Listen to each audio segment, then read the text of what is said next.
welcome to today's edition of Liberty Action Network TV. I'm your host, Doreen Finkel. And today, folks, we are going to be talking about immigration reform from the north, the south, the east, and the west, and basically all 50 states. Joining with me today is former INS agent, special agent, Michael Cutler. Welcome to the show. Thank you so much for having me, Doreen, and thank you for covering this very important topic. And if you can tell us, give us a little bit of background about what you do. Okay, fine. Well, I was with the INS for 30 years. I began my career as an inspector at Kennedy Airport. For one of those 4 years, I was also assigned as an adjudications officer, doing those marriage interviews like you see in the movies. And then in 1975, I became what used to be called a criminal investigator. Today, that job is known as a special agent. I rotated through all the divisions within the investigations branch. In 1988, I was the first immigration agent assigned to the Unified Intelligence Division of the Drug Enforcement Administration in New York City.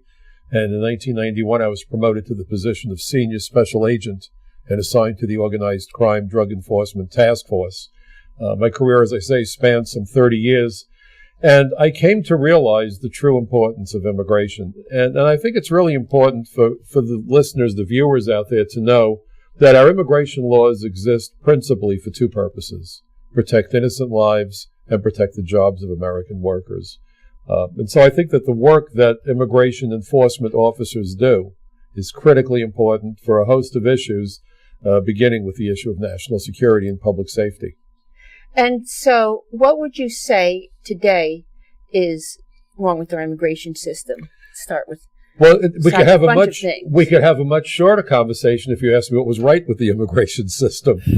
Okay. The problem is that it's kind of like an airplane with a lot of dysfunctional parts, and it crashes and burns every day, and we pay the price for this every day. If you want to go back to the 9/11 Commission and to go a little bit further into my background, I've testified before something like 15 or 16 congressional hearings, the first of which was back on May 20th, 1997, when I was called by the House Judiciary Committee, and I testified before the Subcommittee on Immigration and Claims back then on the issue of visa fraud and immigration benefit fraud. And what benefit fraud means, it's not benefits like welfare or that sort of thing, but it means giving aliens the authority to attend school, obtain a green card, become a naturalized United States citizen. And I want to do a little bit of housekeeping, if you will.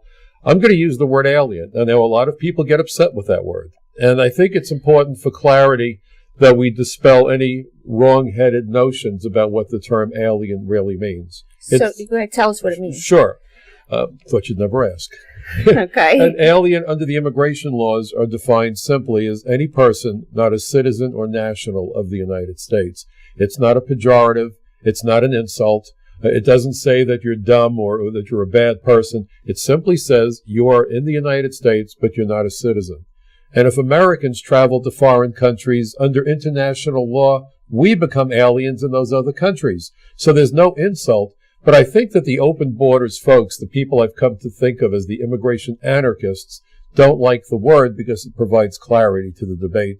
And if we're going to have an honest discussion, then we need factually accurate and neutral language. And I think it's important to start with the word alien and the fact that that's the easiest and most accurate way to describe a non-citizen present in the United States. So is that why they use the word undocumented?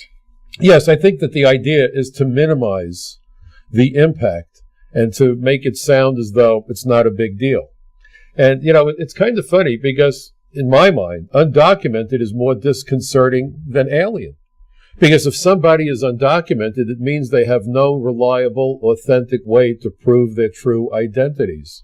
And if we look at what the 9/11 Commission had to say about that, and in fact, I provided testimony to the 9/11 Commission, as well as a host of congressional committees and subcommittees, the embedding tactic of choice of the terrorists who attacked us, not only on 9/11, but at other instances, was to conceal their true identities and their true intentions when they got to the United States. And in fact, if you look at the immigration laws, they were designed for the purpose, as I say, of protecting innocent lives and the jobs of Americans. And I'm going to just give one or two sections of law during our conversation. But I do this because I want the folks out there to be able to verify what I'm telling you. I will not say anything that can't be verified. If you go to Title 8 of the United States Code, Section 1182, that lists the categories of aliens who are deemed excludable, that we're supposed to keep out. And it starts with aliens who have dangerous communicable diseases. Let's remember Ellis Island was, after all, a quarantine station. Mm-hmm. Aliens who suffer mental illness and are very violent or are sex offenders, convicted felons, human rights violators, war criminals, spies, terrorists, those who would become public charges, or those foreign nationals who would take the jobs that Americans desperately need in order to support themselves. And in fact, prior to the Second World War, the Labor Department was in charge of administering and enforcing the immigration laws. So for those folks who think that the immigration laws aren't a big deal, my question then would be, do you think it's not a good idea to keep people out of the United States whose presence poses a threat to national security or public safety or the livelihood and futures of American citizens of every race, religion, and ethnicity? And so let me ask you, those who come through our system, let's say they come through an airport, right, with a visa, and we lose them, and then they commit a crime, right, and which involves killing or something. What kind of effect does that have upon a family? Well, it has a huge effect, but it isn't even only to the point of murder. And of course it has a big effect. And then, of course, the other side will say, well, Americans commit murder. And if you remember, Al Capone, who did so much destruction, was ultimately brought down because of tax evasion. So you use whatever tools you can use if you're trying to get bad guys off the street.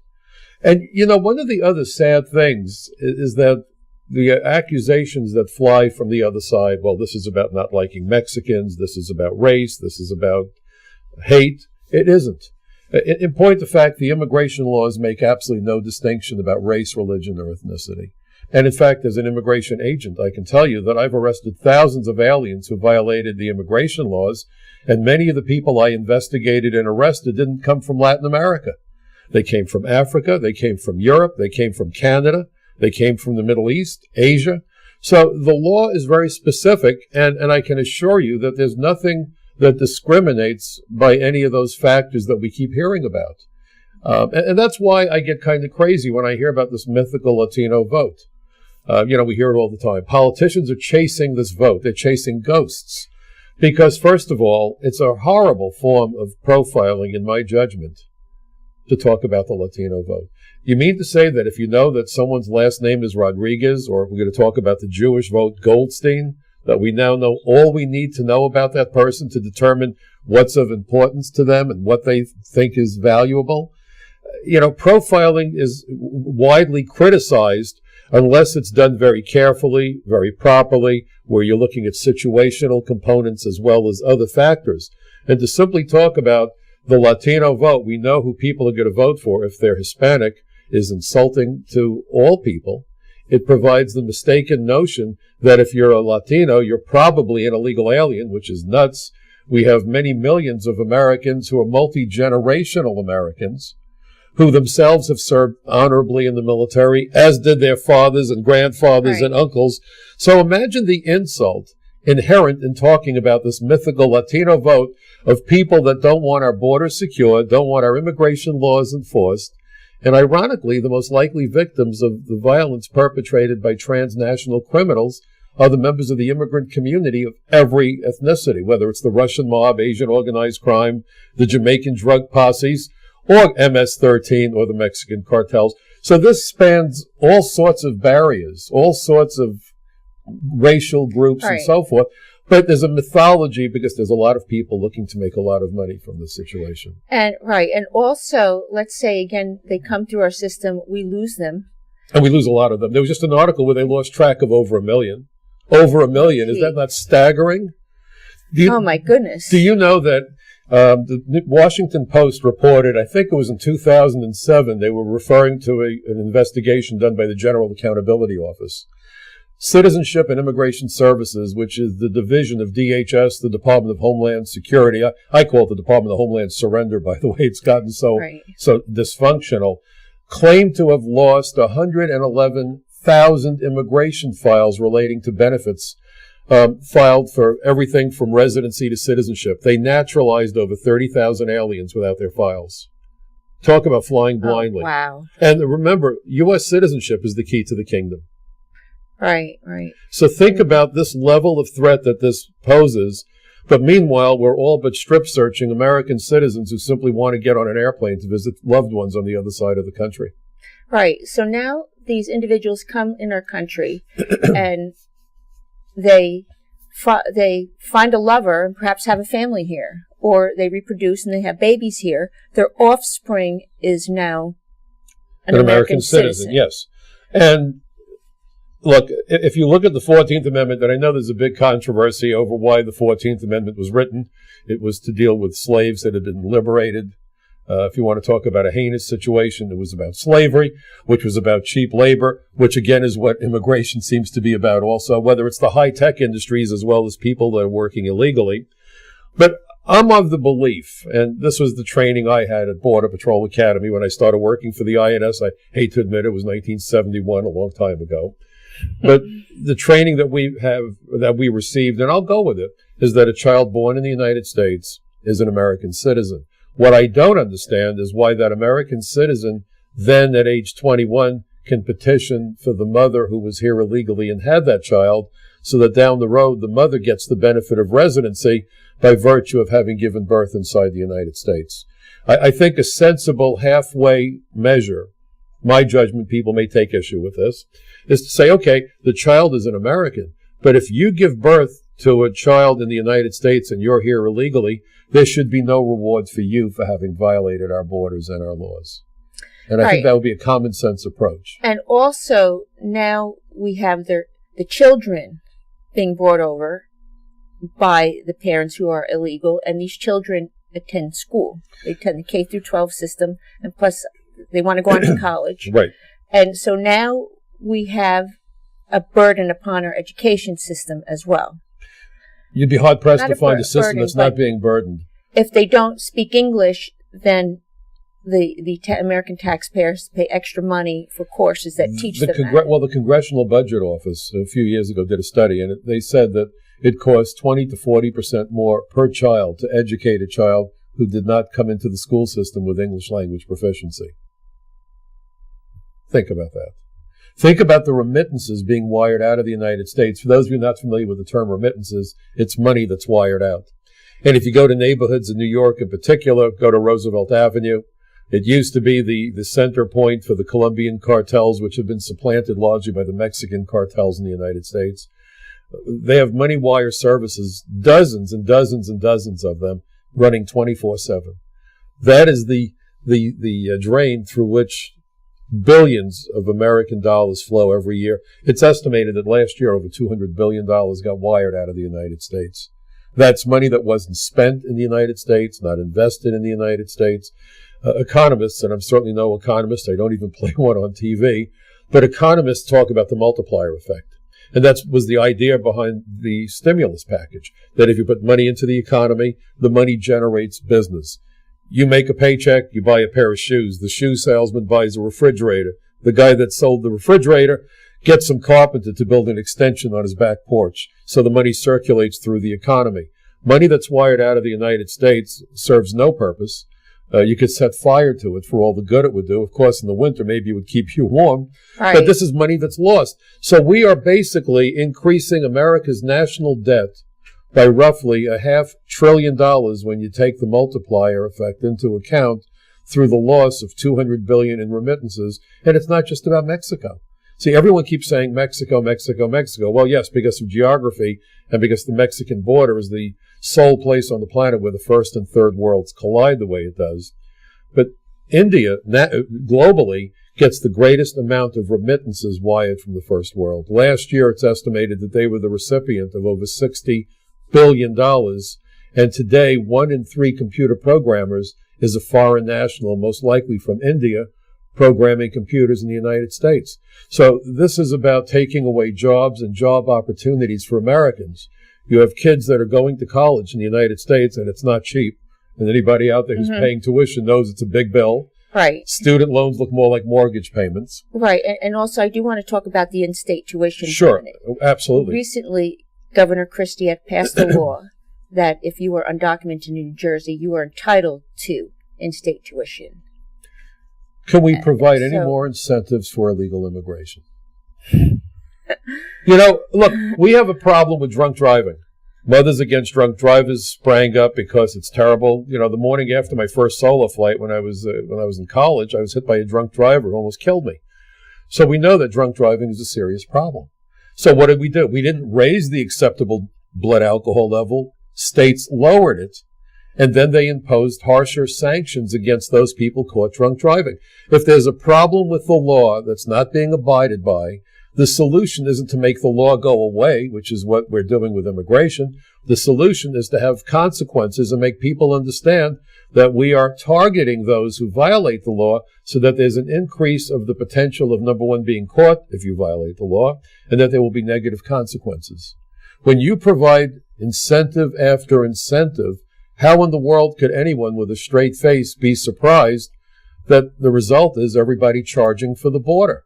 In a manner of speaking, the Stardust pistol has been fired for aspiring illegal aliens from around the world. And every politician, whether it's the president, whether it's senators like Chuck Schumer, McCain, who do you want to talk about? When they stand there and say, we want to give illegal aliens a pathway to citizenship. We already admit over 1 million lawful immigrants into the United States every year. That's more than the rest of the world combined. That's about 100,000, almost 100,000 per month.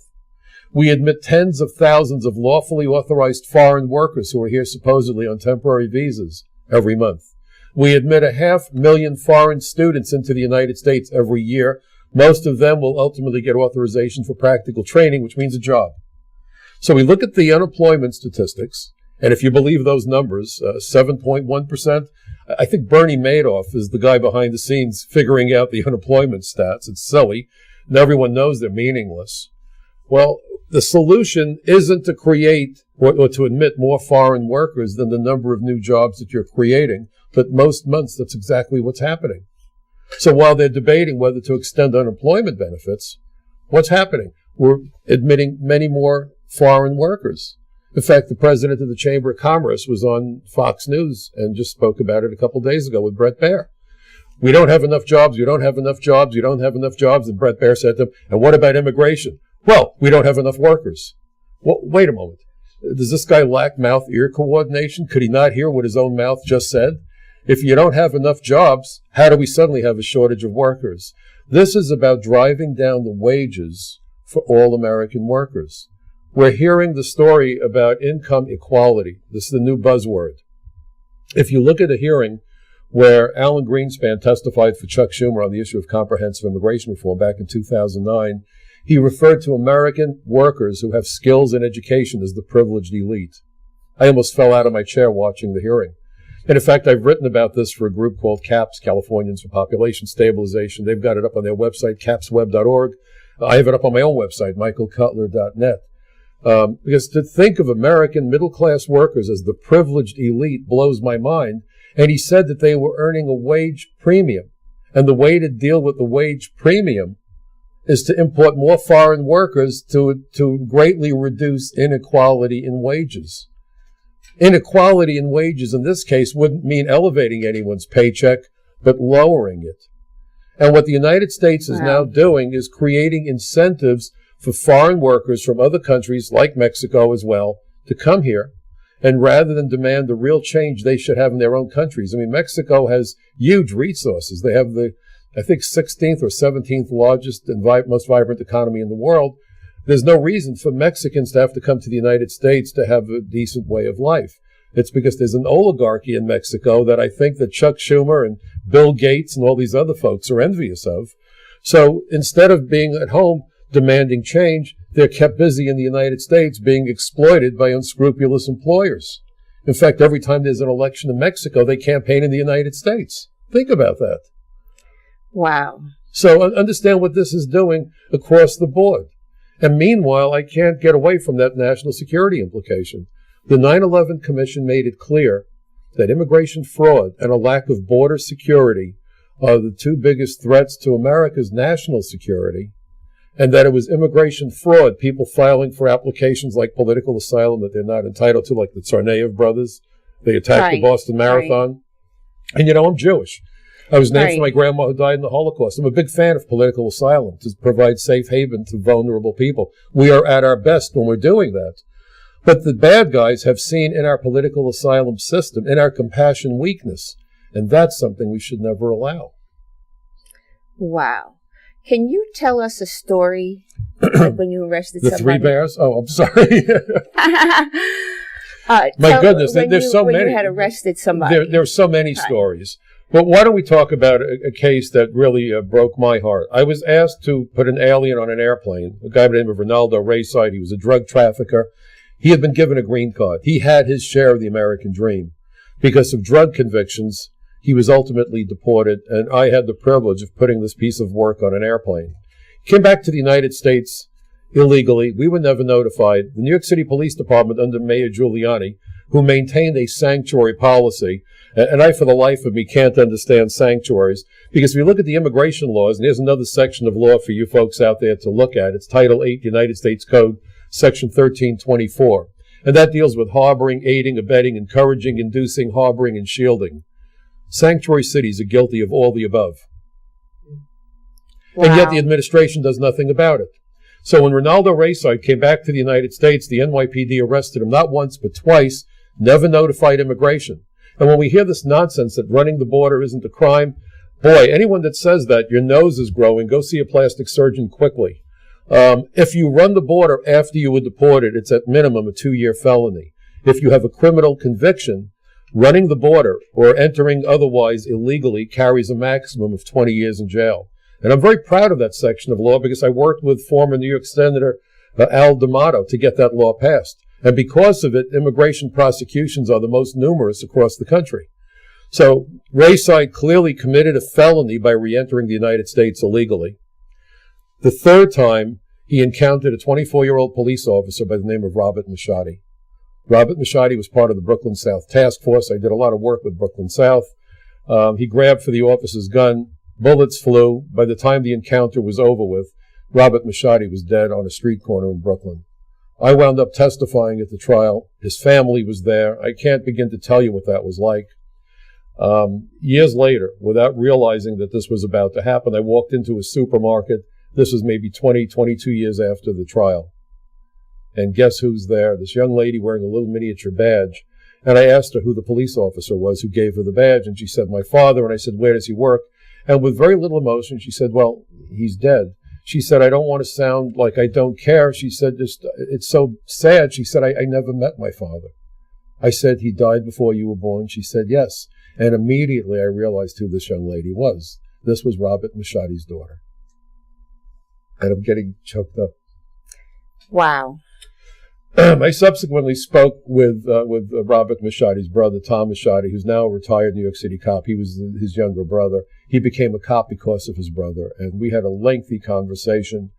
And he told me that his parents were never the same. His father, who always liked to tell jokes, never told another joke. They were devastated. It destroyed the family. You know, I was with a friend, Don Rosenberg, a couple of weeks ago, last week. His son was run over by an illegal alien in California. And again, driving without a license, and we're hearing this nonsense. We have to provide licenses. We have to provide all these incentives.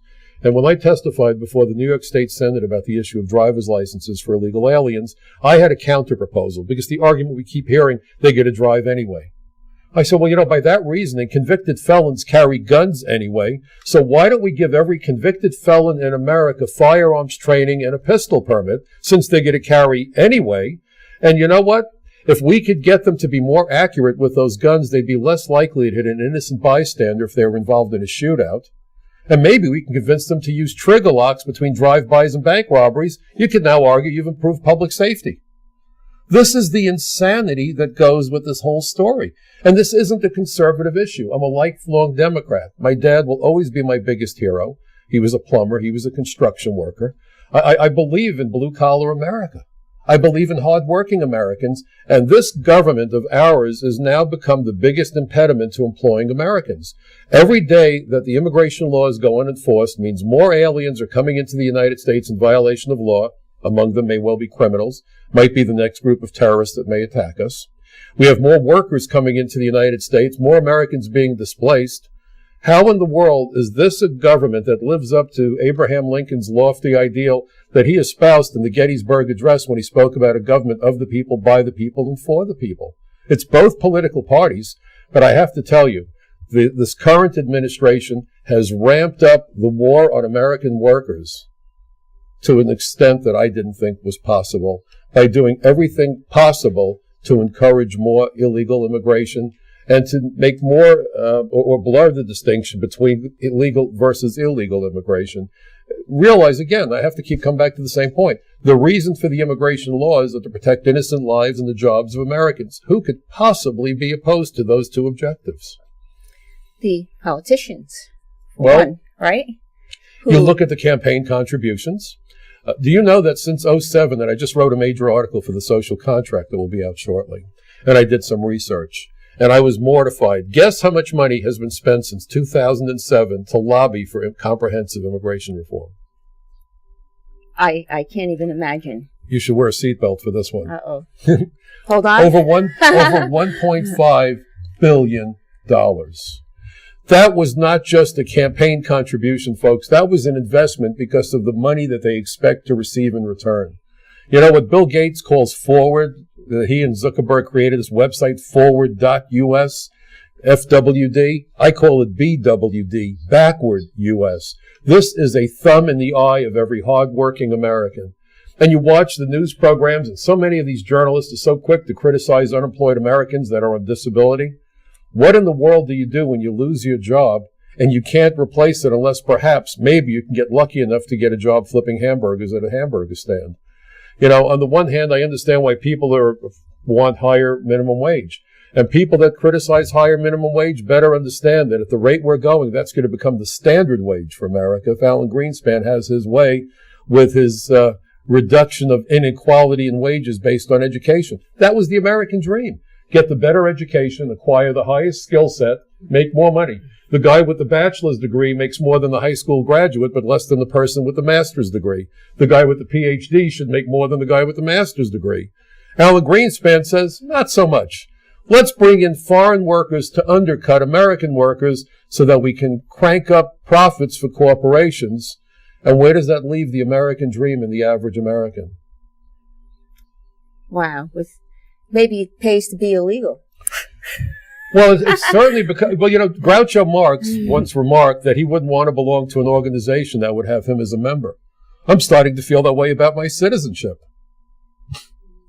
Wow. Okay, we have to wrap up. Okay. And thank you for coming on our show. Michael Cutler, former INS agent, special agent. And to our listeners, for more information on the show, please go to campusteaparties.com. That's campusteaparties.com. And thank you very much.